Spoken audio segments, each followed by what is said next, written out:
Welcome to Swarm, the PvPvE mode in Back 4 Blood. Select your cleaner, select your deck, and start shredding Ridden.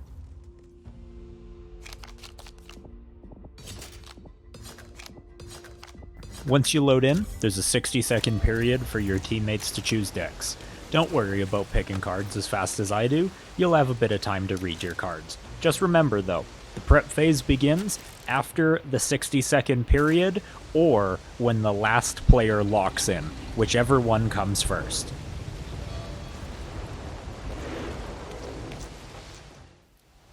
There are 5 types of crates that you need to look for. The open containers are weapon crates. On round 1, you will find green quality weapons located inside. Remember to change out your starting weapons because those are common quality, and any extra damage you can get really helps out. Once you reach round 2, the quality of weapons found increase to blue. And if you happen to reach a 3rd round, they will be purple quality then. Always remember you should swap your weapons between rounds just for that extra boost in damage. Mods don't transfer over, so I highly recommend getting experienced with all types of scopes. Before the round starts, there are 3 types of supply crates. These will either be offensive, defensive, or medical. Don't waste time looting the same type twice, because you can only carry a limited amount of supplies.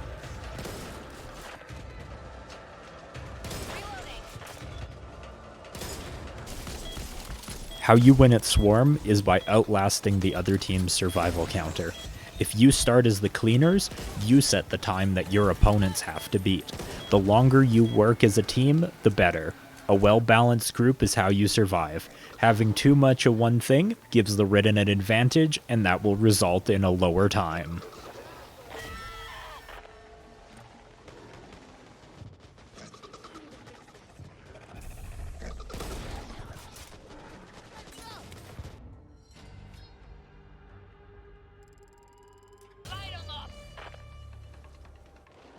Once you have the basics under control, here are a few intermediate tips to increase your team's survival time. Flashbangs. Flashbangs are frickin' amazing. They stun mutations, so your damage dealers can get some easy shots on the weak spots without having to stress about being charged at. What this Evangelo just did here was a top-notch play.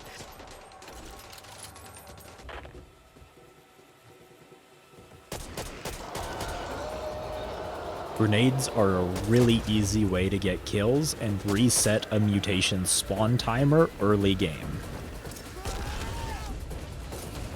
They got me. By all accounts, it doesn't make sense. Holy hell.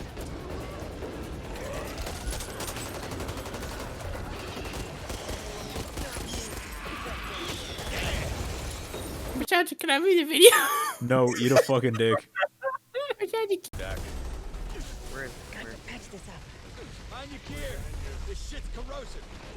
Okay, I'm done being a memer now and back to the video.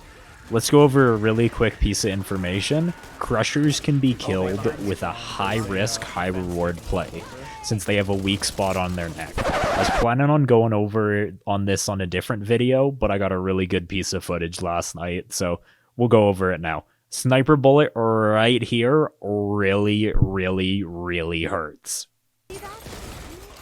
Last piece of intermediate tips to help out with Swarm mode. Frag grenades should be reserved for Tall Boy family, since they have the highest health pool.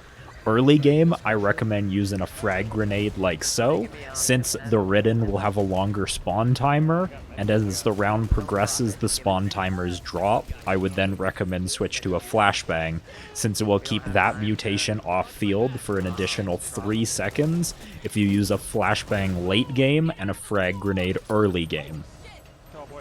Also, I'll be making a video for each specific mutation and how to play as them, along with advanced tips for cleaners.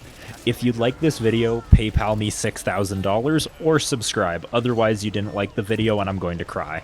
I wake and bake and eat takeout like every day. I don't fuck with no small talk, I don't care what you wanted to say. I interrupt the conversation, I ain't really got no patience.